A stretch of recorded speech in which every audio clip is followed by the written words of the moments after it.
We had to go to class 4 hours a week, and we had homework every day, and I was working full-time, so we had quite a lot on our plate.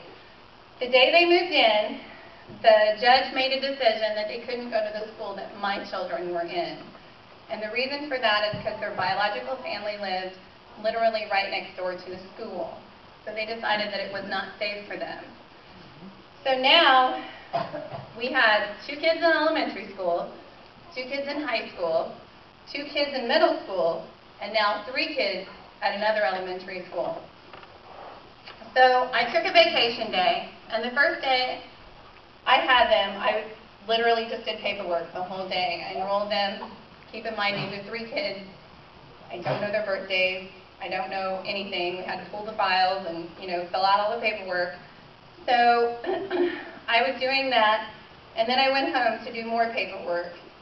Then I got to the school to pick them up that afternoon, and I'm sitting right in front of where I picked them up, and I'm looking up and I'm going, I can't do this, God. I don't know what you're thinking. I can't do it.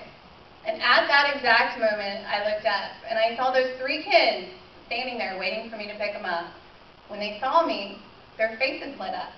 All 3 of them. They were like, she's here to pick me up. Well, I can't imagine that sitting there and not having that person. Imagine sitting in a play at school and looking out, oh yeah, that's right, no one's here that cares about me. I can't imagine that moment as one of God's children. They all deserve that moment of excitement when they see their mom and their dad or whatever it is. There are 5,000 kids in state custody. There is 1,000 of those are adoptable. Recently, I learned how we take care of our children when they hit state custody. When there's a contract that goes out, and when that contract goes out, they put it out to bid. And whoever can take care of God's children for the least amount of money is who gets that contract. I don't know about you, but that makes me ill. Whoever can take care of God's children for the least amount of money is who gets the contract. That's who's taking care of God's children. Not the people that can give them the best quality, but the people that do it for the cheapest amount of money. Am I perfect? No. Do I make mistakes? Yeah. We try very hard as a family. We take usually a trip every other month. We just bought a 40-foot school bus.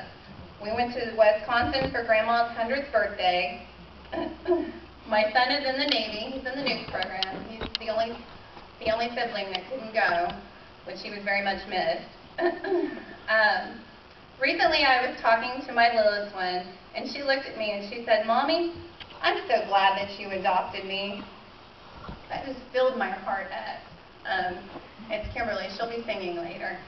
Last month, I fell on the ice. I was in a hurry, of course. And I go running out the door with my cup of coffee and my breakfast. Of course, there was ice right there, and I fell, and every single one of the kids that were in the house came running, and just the fear in their faces was like, oh my gosh, my mommy's hurt.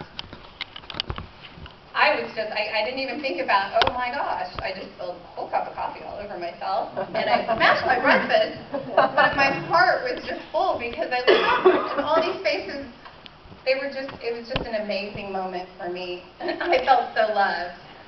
When we got Dale, raise your hand down, he was in the 2nd grade. He couldn't read or write.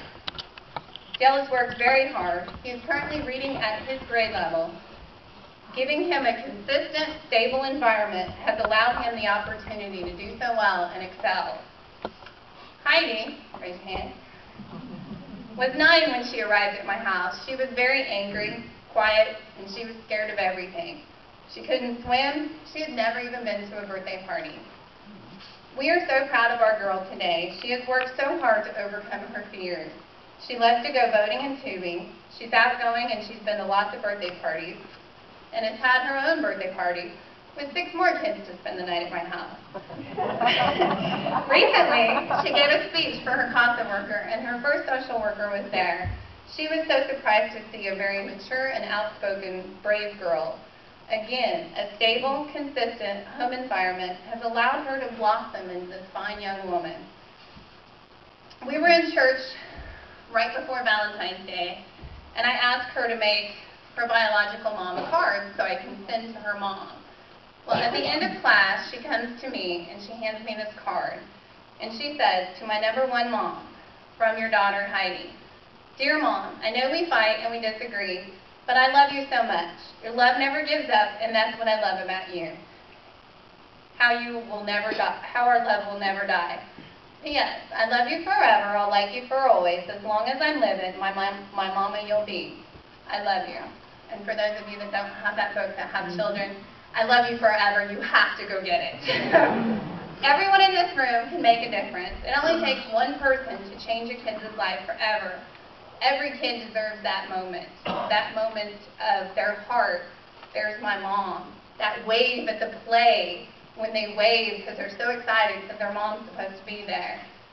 Whether a child is in state custody for months or a lifetime, you can change their lives forever with just one simple action. I still remember while I was in state custody, someone cared and spent my birthday with me. And they bought me a present, and I'll never forget it. She didn't foster me, nor adopt me. She just spent the day with me. I do not remember her name, but I still have the gift that she brought me. It changed my life forever.